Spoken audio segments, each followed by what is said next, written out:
Halo, jumpa lagi dengan saya Adi Winat dalam Inspirasi Sales dan Marketing.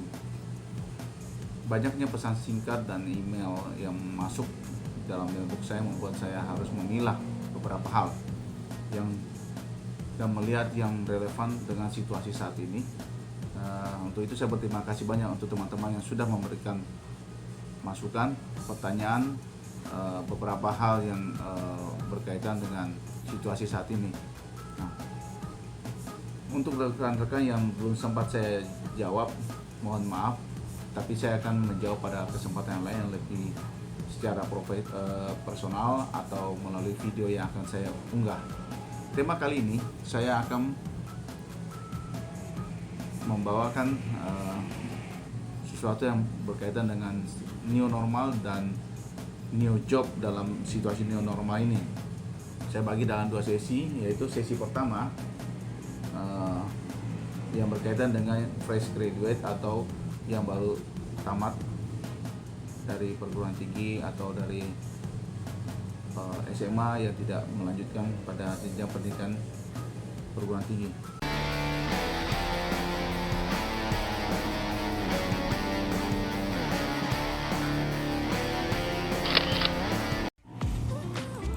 Fresh graduate biasa diistilahkan bagi rekan-rekan yang baru menyelesaikan studi di bangku SMA atau SMK yang langsung masuk ke dalam dunia kerja, atau rekan-rekan yang baru menyelesaikan studi S1 di perguruan tinggi lalu mulai masuk dunia kerja.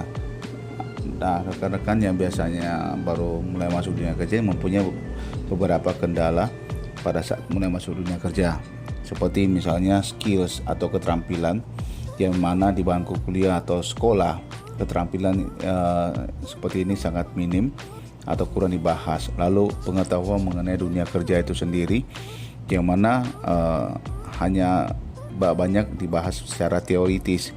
Lalu motivasi daripada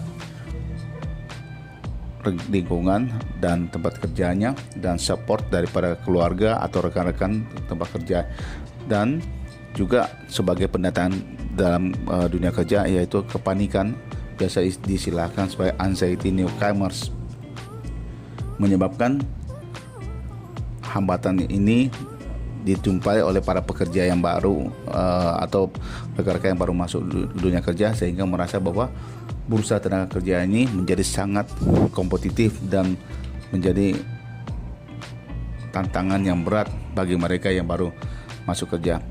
Mikhail Lebov dalam bukunya How to Win Customer and Keep Them for Life ada membahas, yaitu istilahnya jangan menjual barang pada saya tapi manfaat dan keuntungannya. Istilahnya begini, rekan-rekan pada saat melamar kerja pastikan memahami apa yang akan dilamar atau pekerjaan yang akan dituju, karena segala hal mengenai background rekan-rekan, apakah pendidikan dan segala macam itu sudah tertuang dalam CV.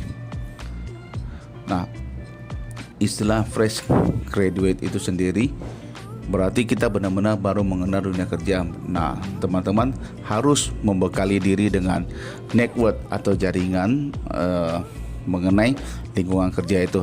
Semakin banyak bersosialisasi atau membuka informasi-informasi mengenai lowongan kerja atau apakah yang membahas mengenai pekerjaan dan tempat yang akan dituju atau perusahaan yang akan dilamar tersebut, pekerjaan yang tersedia itu harus diketahui dengan jelas. Lalu juga harus bersifat fleksibel, walaupun misalnya kita punya background pekerjaan atau studi kita misalnya tidak relevan dengan pekerjaan tersebut.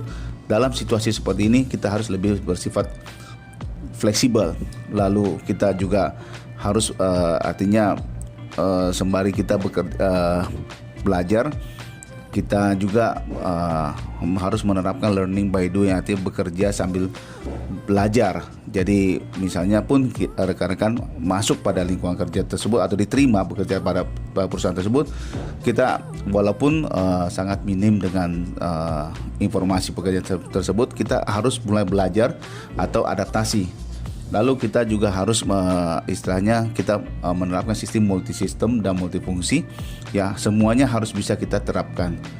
Dalam melakukan pekerjaan, melamar pekerjaan, kita artinya kita cobalah melamar pada sistem informasi yang kita dapat perusahaan apa yang menyediakan pekerjaan. Artinya prinsip petik buah masak. Petik dulu lalu kita seleksi. Tapi kita harus tahu juga bahwa yang kita lamar ini kita harus tahu benar-benar latar belakangnya. Jangan sampai artinya kita membatasi misalnya 10 perusahaan kita lamar dan kita harus tahu latar belakang atau jenis usahanya atau produk atau bisnis yang dilakukan. Nah, setelah melempar lamaran atau mengirim CV, kita juga akan harus proaktif. Misalnya kita memberikan tengah waktu seminggu, kita mencoba untuk menghubungi atau menanyakan hasil review daripada CV yang rekan-rekan kirim, atau sembari mempersiapkan informasi yang didapat mengenai perusahaan yang akan dilamar, sehingga pada saat rekan-rekan mendapat panggilan interview atau CV-nya direview, rekan-rekan sudah siap, tidak lagi hingga rekan-rekan pada saat berhadapan dengan HRD atau yang melakukan interview, rekan-rekan sudah tidak merasa kaku dan pada saat interview segalanya berjalan dengan lancar dan tidak menjumpai hambatan. Beberapa tips yang akan saya sampaikan kepada rekan-rekan adalah yang paling sering menyebabkan interview itu gagal atau menyebabkan pada saat baru di kontak tahap awal langsung menyebabkan ada satu image kurang bagus. Misalnya pada saat di kontak rekan-rekan tidak mengetahui, misalnya begini jawabannya, maaf dari mana ya, atau kapan ya saya mengirim lamaran. Jadi ini menyebabkan Anda seolah dianggap kurang perhatian. Lalu pada saat setelah interview lalu tidak mengenal apa yang dilamar, sehingga ini menimbulkan suatu image yang kurang bagus. Jadi biasakanlah begitu